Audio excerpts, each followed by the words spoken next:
The Long Walk is a horror thriller film coming out on September 12th.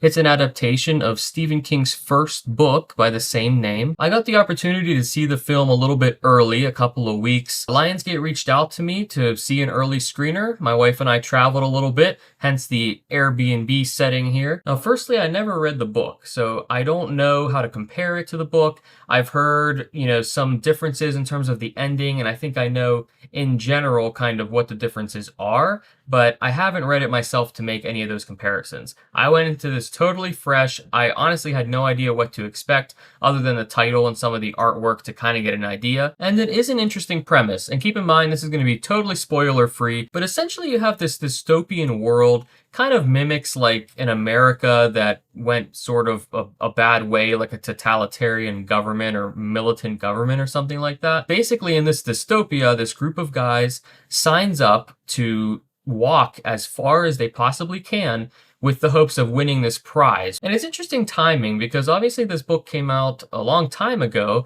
but the movie's new and it's new to me. And it's coming after shows like Squid Game that have explored this concept a deeper way already, but the way this film approaches it is a lot different. The main focus is on Ray and Peter, played by Cooper Hoffman and David Johnson. And I thought the film did a really good job of building a connection with some of the guys early on, at least with Ray and maybe with a couple of others as they talked more and built some camaraderie. And that's where the movie really shined for me, I think. It was in that beginning section where everyone's getting to know each other, leading up to some crazy stuff that ends up happening that I'm not going to spoil. Everyone has their reasons for being there, and some of them reveal it right away. Some of them have a little bit to hide. I'm not going to lie, I wish that some of their reasonings were a little deeper or more fleshed out, because at the beginning, they're keeping secrets, and some of it seemed like it would be a lot more interesting than it was. And while all of this is happening, Mark Hamill plays the Major. I think he's really good in this role, by the way. He has that raspy voice, almost reminds me of when he does the voice for the Joker,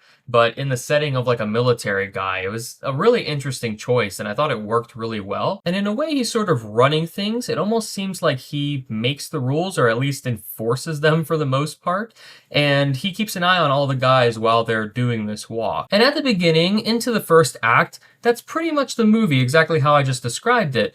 But then things kind of take a turn, and to be honest, I saw it coming, but it was so brutal and in your face and physical that I appreciated it. I thought it worked really well. Kind of similar to the way that Squid Game has that nice, friendly game atmosphere, and then things take a turn for the worse. If you've seen that show, you know what I mean. It's almost the same way here, but I would argue it's significantly more brutal, and just the level of shock factor got everybody in the screening with me kind of cringing physically, and that set the tone for the rest of the movie. I would describe it as brooding, cringy, and just downright physical. And to the movie's credit, it didn't rely on the shock factor. It mixed in a lot of camaraderie, a lot of, sympathy towards certain characters, some laughs in between, especially from Ben Wang's character, Hank. All of that just to reiterate that it's really impressive that you can go see a movie where people are quite literally just walking.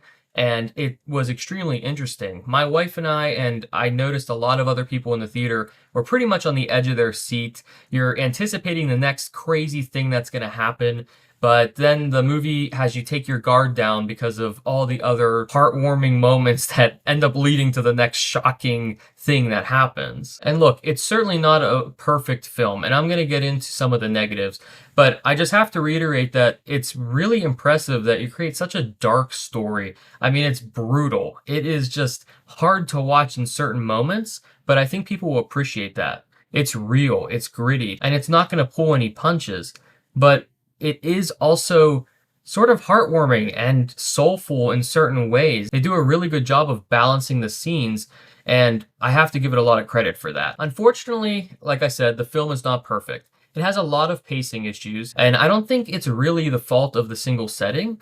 I think when it got into the third act, the pacing started to fall apart a little bit. When you watch the movie, I think you'll know what I mean, but there's some choices made towards the end in like the last 30 minutes that seemed unnecessary and actually made it feel like it was falling apart a little bit. And most of the choices made throughout felt very predictable to me. Almost everything that happened in the film I thought would be the most likely thing to happen, and it all kind of fell into place.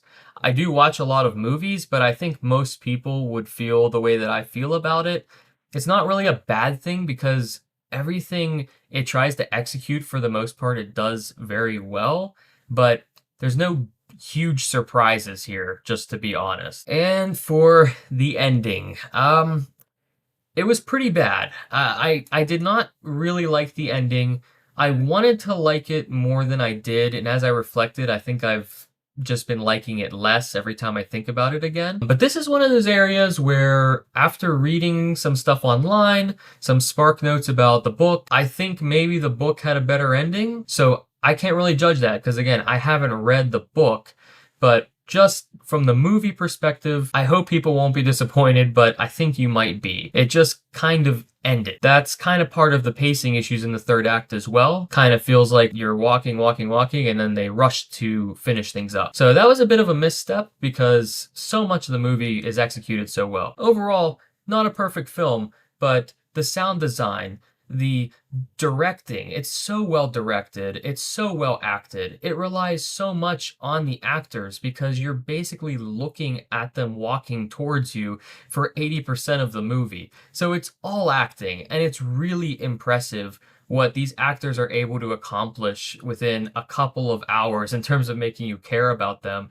with really nothing to help them out in the scene other than them just acting at the screen. It's really impressive. Overall, if you're a fan of Stephen King, if you're a fan of thrillers with some gritty goriness from time to time, this is the movie for you. I think that most people will have a good time in this film.